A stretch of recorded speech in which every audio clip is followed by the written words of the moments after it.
Hello friends, मैं हूं Hemendra Kumar Sharma BDA coaching classes से। मेरे यूट्यूब चैनल पे आपका स्वागत है। आज का हमारा जो टॉपिक है वो है आर्टिफिशियल वेजिटेटिव रिप्रोडक्शन और प्रोपोगेशन। मीन्स आज हम कृत्रिम कायिक जनन या कृत्रिम कायिक प्रवर्धन के विषय में आज इस वीडियो में डिस्कस करेंगे। अभी तक आपने मेरे चैनल को सब्सक्राइब नहीं किया है तो सब्सक्राइब जरूर करें। और यदि आपने अभी तक नेचुरल वेजिटेटिव रिप्रोडक्शन अर्थात प्राकृतिक कायिक जनन के विषय में नहीं जाना है तो आप ऊपर आई बटन पर क्लिक करके उस वीडियो को देख सकते हैं। तो आइए शुरू करते हैं हम आज का हमारा टॉपिक आर्टिफिशियल वेजिटेटिव रिप्रोडक्शन और प्रोपोगेशन। आर्टिफिशियल वेजिटेटिव रिप्रोडक्शन के विषय में हम डेफिनेशन देखें। Several methods of vegetative reproduction have employed, मतलब बहुत सी मेथड्स हैं जो वेजिटेटिव रिप्रोडक्शन के लिए यूज में होती हैं। कौन यूज करता है? Horticulturist and Gardner's for commercial production of economically important plant. जो प्लांट हमारे लिए जरूरी हो उनके लिए इस मेथड के द्वारा हम फिर से बना सकते हैं। These methods are called artificial methods, और इन्हीं मेथड को ही हम क्या कहते हैं? Artificial methods. अलैंगिक रूप से मीन्स जिसमें एक ही जनक हो, पौधों के निर्माण की वह विधि जिसमें प्राकृतिक विशिष्ट अंग निर्मित नहीं होते, मतलब नेचुरली कुछ भी नहीं बनता, सब कुछ कैसा होगा? आर्टिफिशियल। किसके द्वारा बनाया जाएगा? ह्यूमन के द्वारा। बल्कि उपयोगिता और मानव इच्छा के अनुरूप, मतलब हम खुद बना रहे हैं, उन्नत पादप किस्म का गुणन किया जाता है, कृत्रिम कायिक जनन कहलाता है। मेटर यह एक वर्ड समझ में आता है कि जो हमारे द्वारा, जो मानव के द्वारा बनाया जाएगा जो मेथड, उसे ही हम क्या कहेंगे? आर्टिफिशियल। इसकी 6 अलग अलग मेथड्स हैं। पहली मेथड है बाय कटिंग, कर्तन द्वारा। लेयरिंग, दाब लगाना। थर्ड एयर लेयरिंग, गुटी फॉर्मेशन या गुटी निर्माण। फिर ग्राफ्टिंग, फिर इनआर्चिंग, और लास्ट में है माइक्रो प्रोपोगेशन, सूक्ष्म प्रसारण। आज हम इसमें 3 मेथड देखेंगे। आज इस वीडियो में हम 3 मेथड देखेंगे, बाय कटिंग, लेयरिंग और एयर लेयरिंग। फ्रेंड्स, कटिंग कर्तन द्वारा यदि हम आर्टिफिशियल वेजिटेटिव रिप्रोडक्शन की मेथड देखें तो इस केस में, in case of stem cutting, about 1 year old branch लेनी है। स्टेम कटिंग के केस में हमें 1 साल पुरानी ब्रांच लेनी है, उसे कट करना है। कितना? 7 to 10 inch in length are taken.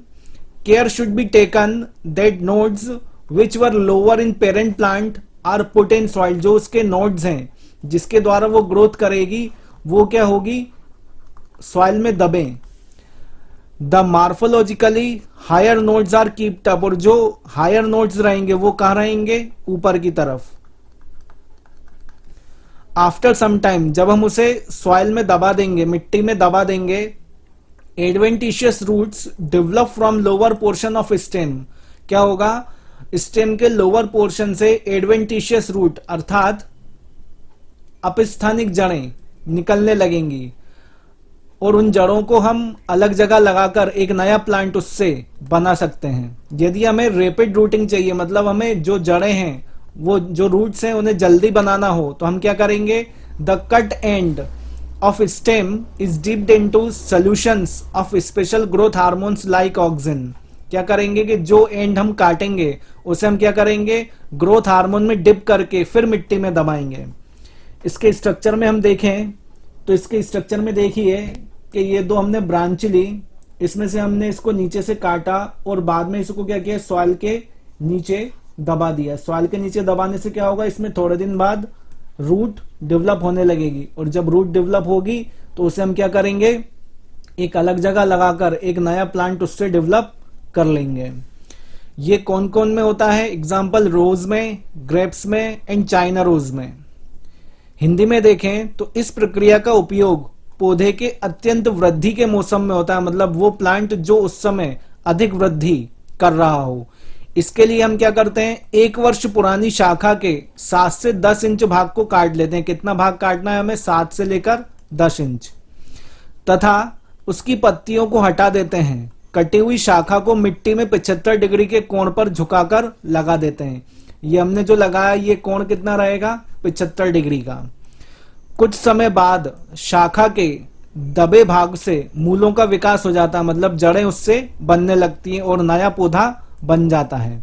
शीघ्र मूलन के लिए कटी शाखा को हम ऑक्सीजन में डुबा सकते हैं। जो सेकंड मेथड है वो है दाब लगाना। इसमें the method of inducing root formation in the branches while they are still attached to the mother plant is called layering. मतलब इसमें हम क्या करेंगे, रूट को डेवलप करेंगे, किसमें, मदर प्लांट में। In this method the branches of the plant are bent down. हम क्या करेंगे, इसमें जो प्लांट की ब्रांच रहेगी उसे मोड़ देंगे, बेंट कर देंगे, कहा, नीचे की तरफ। एंड कवर्ड विथ सॉइल, और उसे सॉइल से कवर कर देंगे। The roots are coming out from the nodes of the covered branches. और जब हम उसे कवर करेंगे तो थोड़े दिन बाद हम देखेंगे कि उससे रूट्स अर्थात जड़ें निकलने लगी हैं। अब क्या करेंगे, this branches are later detached from mother plant and grown into new plant. और उस शाखा को हम क्या करेंगे, मदर प्लांट से अलग कर देंगे और एक नए प्लांट के रूप में उसे डेवलप करेंगे। हिंदी में देखें, मात्र पौधे से जुड़ी शाखाओं में जड़ें विकसित करने की विधि को हम दाब लगाना कहते हैं। मतलब जो प्लांट पहले से ही हो उसमें जड़ें बनाना या जड़ें विकसित करने की विधि को हम क्या कहेंगे, दाब लगाना। इस विधि में शाखाओं को झुकाकर जमीन में दबा दिया जाता है तथा इस दबे हुए भाग की पर्व संधियों से जड़ें निकलने लगती हैं। ऊपर की तरफ से क्या होगा, जड़ें निकलने लगेंगी। और फिर क्या करेंगे, लास्ट में शाखा को काटने पर यह एक नया पौधा बना देती है। दाब लगाने की भी जो मेथड है वो 3 टाइप में यूज करते हैं। पहली माउंड लेयरिंग, दूसरी ट्रेंच लेयरिंग और तीसरी टिप लेयरिंग, जिनके विषय में हम आगे अभी देखेंगे। पहली मेथड लेयरिंग में देखेंगे हम कौन सी, माउंड लेयरिंग, जिसे हिंदी में भी हम क्या कहते हैं, माउंड लेयरिंग। इस विधि में क्या रहेगा, in this type of layering the basal cut end, मतलब नीचे वाला, the basal cut end of main stem, किसी स्टेम का नीचे वाला एंड जो रहेगा उसे हम क्या करेंगे, कट करेंगे। Is covered by thick layer of soil, और उसे कट करके क्या करेंगे, सॉइल, मिट्टी की एक मोटी परत में दबा देंगे। आफ्टर ए फ्यू डेज और वीक्स, कुछ समय बाद, many branches arise from the covered stem, जो हमने स्टेम को कवर्ड किया था कुछ समय पश्चात उससे क्या होगा, बहुत सारी ब्रांचेज निकलने लगेंगी। अब क्या करेंगे, branches are cut from main stem and planted at other place. अब जो ब्रांचें निकली हैं उनको काट करके अलग प्लेस पे लगा देंगे ताकि वो एक नए प्लांट के रूप में डेवलप हो सके। ये किन किन में होता है, जैस्मिन में, चेरी में, स्ट्रॉबेरी में और ग्रेप्स में। इसके स्ट्रक्चर को हम देखें तो ये सॉइल है, ये एक स्टेम का एक कट पार्ट है, रिमूव्ड स्टेम है।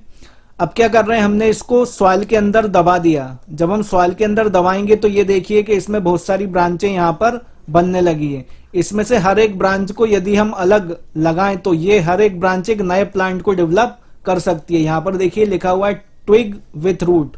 ट्विग मतलब प्लांट का छोटा सा पार्ट जो रूट के साथ है, और जिसे हम यदि पॉट या गमले में भी लगाएं तो एक नया प्लांट इससे बन सकता है। इस विधि में पौधों की आधारीय मुख्य शाखा की पत्तियों को तोड़कर संपूर्ण पौधे को मिट्टी में ढक दिया जाता है। ठीक है, संपूर्ण पौधे को क्या करेंगे, इसमें मिट्टी में ढक देंगे। कुछ समय बाद उससे बहुत सी शाखाएं बाहर निकलती हैं जिनसे जड़ें भी विकसित होती हैं, और जब जड़ निकल आई तो मीन्स वो प्लांट फिर से बन सकता है, जिन्हें मुख्य पौधे से काटकर नए क्षेत्र में लगा दिया जाता है। जिन्हें हम क्या करेंगे, मुख्य पौधे से काटकर एक नए क्षेत्र में लगा देंगे ताकि एक नया प्लांट फिर से बन सके। किन किन में रहेगा ये, जैस्मिन में, चेरी में, अंगूर में, स्ट्रॉबेरी में। ट्रेंच लेयरिंग इसकी सेकंड मेथड है दाब लगाने की। ट्रेंच मतलब होता है नाली बनाना या जो हम पार्ट ले रहे हैं उसके लिए एक जमीन में जगह बनाना, उसे हम कहते हैं ट्रेंच लेयरिंग। इस ट्रेंच लेयरिंग में क्या रहेगा, in this method A trench is formed in the soil. Trench मतलब एक नाली नुमा एक संरचना बनाते हैं, कहां पर, सॉइल में, मिट्टी के अंदर। In which a branch of the plant is put and covered with layer of soil. हम क्या करते हैं, वो एक नाली जैसी संरचना बना के उसमें एक प्लांट के ब्रांच को पुट कर देते हैं, रख देते हैं, और उसे covered with layer of soil, और उसे हम सॉइल की एक परत से, लेयर से ढक देते हैं। जिससे क्या होगा, many new branches arise from this branch. जिससे क्या होगा, जिस ब्रांच को हमने मिट्टी में ढका है उससे बहुत सारी ब्रांचेस बन जाएंगी। कब, after a few days. These are cut from main branch and transplanted to other place. अब क्या करेंगे कि जो नई ब्रांच बनी है उनको हम कट करके अदर प्लेस पे ट्रांसप्लांट कर देंगे, ताकि वहां पर एक नया प्लांट फिर से बन जाए। ये मेथड किन किन में लगती है, एप्पल में और क्लेमेटिस में। इसके स्ट्रक्चर में देखें तो हमने ये क्या लिया है, एक प्लांट का ट्विग लिया, मतलब एक पूरे प्लांट का एक पार्ट लिया है, एक ब्रांच ली है। फिर हमने क्या बनाई, यहाँ पर ट्रेंच बनाई। ट्रेंच मतलब एक नाली जैसी संरचना, मतलब ये हम कहा बनाएंगे, मिट्टी के अंदर। अब क्या करेंगे कि इस ब्रांच को हम क्या करेंगे, मिट्टी के अंदर ढक देंगे, और फिर क्या कर देंगे, इस पे सॉइल कवरिंग मतलब उसके ऊपर भी एक मिट्टी की लेयर बना देंगे। कुछ समय बाद हम देखेंगे कि न्यू वेजिटेटिव प्लांट इससे बन जाएंगे, जिसमें क्या होगा, रूट भी होगी। और जब रूट है तो हम क्या कर सकते हैं, इस प्लांट को दूसरी जगह ले जाकर भी हम इसको डेवलप करा सकते हैं। इस विधि में एक पौधे की शाखा को लेकर उसी के आकार की ट्रेंच या नाली खोदकर संपूर्ण शाखा को उसमें रखकर मिट्टी में दबा दिया जाता है। ठीक है, क्या कर रहे हैं, संपूर्ण शाखा को मिट्टी में दबा रहे हैं। कुछ समय बाद इस शाखा से नए पौधे निकलते हैं, जिन्हें मूल पौधे से अलग करके नए स्थान पर लगा दिया जाता है। इसका एग्जाम्पल क्या है, सेब और क्लीमेटस। तीसरी जो विधि है लेयरिंग की, दाब लगाने की, वो कौन सी है, टिप लेयरिंग। इस मेथड में क्या रहेगा, in this method the tip of branch, tip मतलब इसका ऊपर वाला part, tip of a branch is buried in the soil. Buried मतलब दबाना, buried in the soil in which soil in the way that apex remain above soil surface. इसको इस तरह से दबाएंगे कि जो प्लांट का सबसे ऊपर वाला हिस्सा है वो सरफेस पे रहे।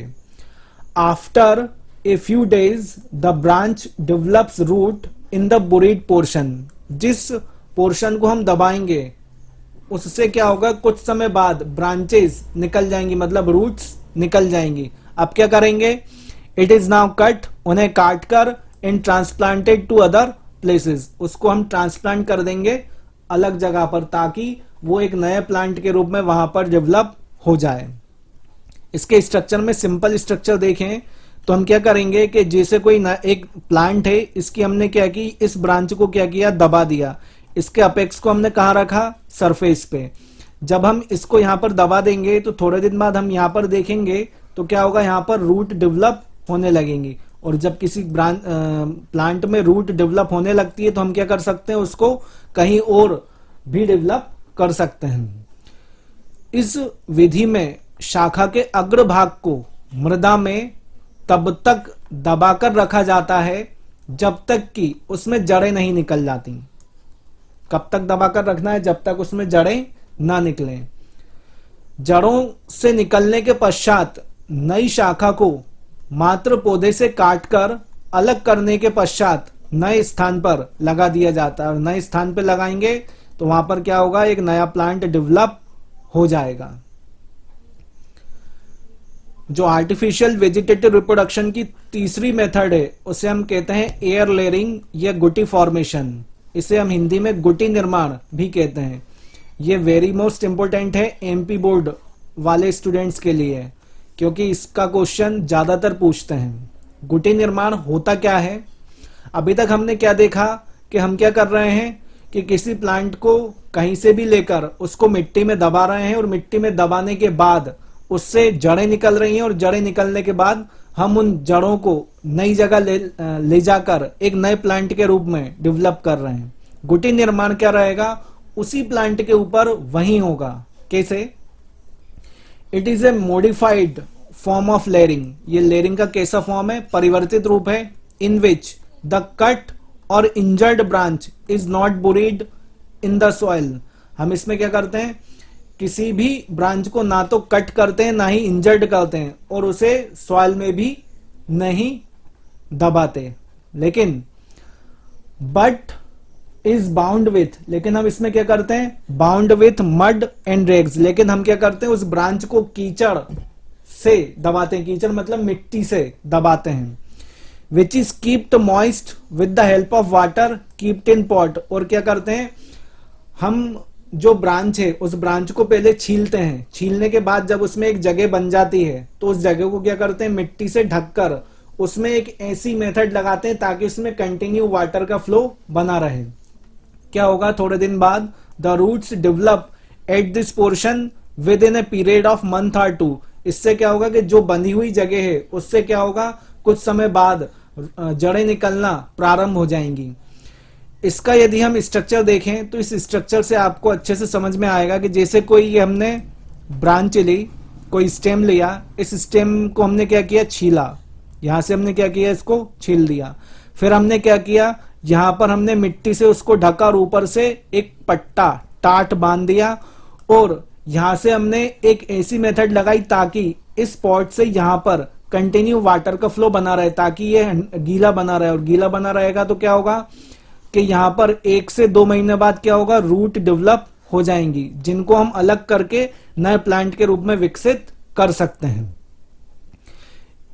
Now the branch is cut and separated from the parent plant and planted in the soil. उसे हम अलग करके एक नए प्लांट के रूप में डेवलप कर सकते हैं। ये लेमन में, ऑरेंज, लीची और गुआवा में होता है। इस विधि में शाखाओं को मिट्टी में नहीं दबाते ना, बल्कि इन पर से बाहरी छाल को खोलकर गीली मिट्टी की परत में बांध देते हैं। अभी हमने देखा छाल को हम क्या कर रहे हैं, छील रहे हैं, खोल रहे हैं और उसे हम क्या कर रहे हैं, गीले मिट्टी की परत में बांध दे रहे हैं। और यह ध्यान रखते हैं कि बंधा हुआ भाग सदैव नम बना रहे, मतलब एक ऐसी मेथड लगाते हैं ताकि वाटर का फ्लो उस मिट्टी के ऊपर कंटिन्यू बना रहे। 1 महीने या उससे अधिक समय में इस स्थान में जड़ें उत्पन्न होने लगती हैं। थोड़े दिन बाद हम देखेंगे कि इस स्थान से क्या बनने लगेंगी, जड़ें, जिन्हें हम क्या करेंगे, मदर प्लांट मतलब मातृ पौधे से अलग कर मिट्टी में लगा देंगे, जिससे एक नया पौधा बन जाएगा। ये जो मेथड है कौन कौन से प्लांट में हो सकती है, संतरा में, नींबू में, अमरूद में, लीची में आदि। फ्रेंड्स, आज हमने आर्टिफिशियल मेथड्स की 3 मेथड्स को देखा। हम ग्राफ्टिंग, एनआर्चिंग और माइक्रो प्रोपोगेशन मीन्स सूक्ष्म प्रसारण हम अगले वीडियो में देखेंगे। आपको मेरा ये वीडियो अच्छा लगा हो तो इसे शेयर और लाइक जरूर कीजिएगा और मेरे चैनल को आप सब्सक्राइब जरूर कीजिएगा। धन्यवाद।